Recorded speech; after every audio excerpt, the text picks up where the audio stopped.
So, welcome back to Lennon Brothers Veterinary Centre's Arthritis Talk. We're now talking about treatment. So we're starting with A. A is for analgesia, and that means pain relief. And pain is a very, very important part of arthritis. It's a painful condition. That's the most important thing that we want to get control of because we don't want our animals in pain. There are different types of pain. Now, we're all aware of superficial pain. If somebody cuts us or we burn ourselves, or even when we stick a needle into a pet, occasionally we'll hit one of the pain fibres under the skin and the dog or cat will yelp or cry out. That's a very sharp, stabbing sort of pain sensation. That's very different than the pain that we get in arthritis. Likewise, visceral pain, when we get bloated guts and the viscera or the organs in our body start to become inflamed or sore, that's a dull sort of painful, sort of aching sensation in our guts. But the pain we get from arthritis is deep pain. There are less pain fibres in our joints than there are in our skin, but they take longer to sort of start to get wound up, but also they take longer to go away as well. So you get a very chronic pain, you get a very achy, horrible pain that you get with sore joints. And likewise also in our dental patients, when we get really bad jaw pain, it makes them miserable, it brings them down, and that's why we want to get on top of it. Now, the first thing that we reach for with arthritis is we want to control the site of pain, and that's in the joints. It's the inflammation. So we use anti-inflammatories. These are non-steroidal anti-inflammatory drugs, so NSAIDs, or steroids. Now, as I say, there are steroids and non-steroidals.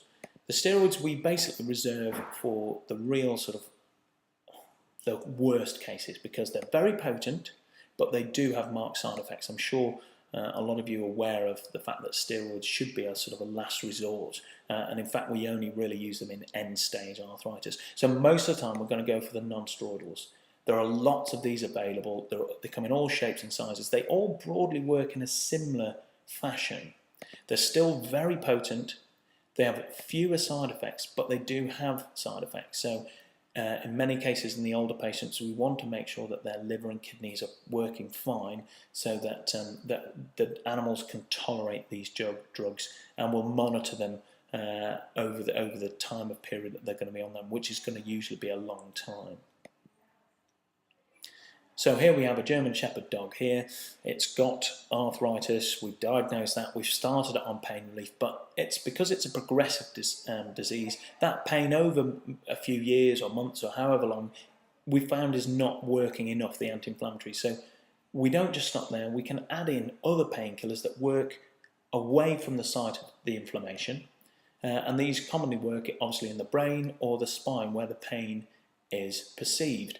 So these are centrally acting, and an example of these is paracetamol and opioids. There's a synthetic opioid out called tramadol, which is very, very useful in some of these really sort of painful conditions. Quick note, don't use paracetamol at home. Use a veterinary licensed product. The dosage of it has to be very, very careful, and certainly you doesn't want to go anywhere near a cat with paracetamol because it is very toxic. One paracetamol tablet can kill a cat from liver disease. Now, there are other things we can also use to control pain, surgery, acupuncture, and we'll just talk very briefly about those as well. Acupuncture is a great treatment. It's the only complementary therapy that's been proven by a large, well-run clinical trial. They did it in humans for knee arthritis, and they found that it had a significant improvement in the people that were given the acupuncture as opposed to a placebo treatment of acupuncture. There's any number of potential ways that it is working. We don't fully understand everything about arthritis. There's a lot of interesting research in this area. But one of the things we do know is that if you measure endorphins, which are the body's natural painkillers, they do go up when you place the needles in the correct place. And actually that can help with management of pain. The great thing about it is it's side effect free.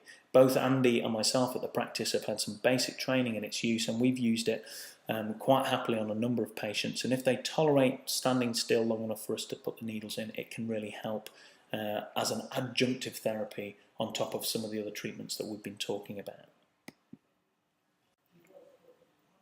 surgery is something else to consider. There are certain surgical techniques that we can do to help alleviate some of the pain with arthritis, going right up to total joint replacement. Now, hip replacement in humans is very common nowadays, and some of you may not realise that it's done as a pain relief procedure. It's nothing to do with, well, it will improve the mobility of the person maybe, but actually it's the main cause for doing it is to remove that site of pain. The pain is coming from the joint, so let's get rid of the joint.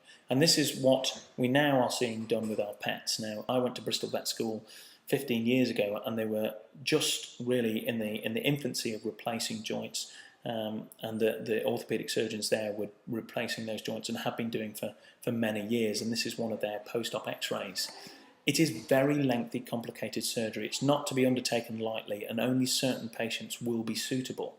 But it does remove the site of the pain, and as we can see, more joints are becoming available. It's not just hips now, which are a common problem. Here's an x-ray that I nicked off Fitzpatrick Referrals website. They're very talented chaps there, and chapesses.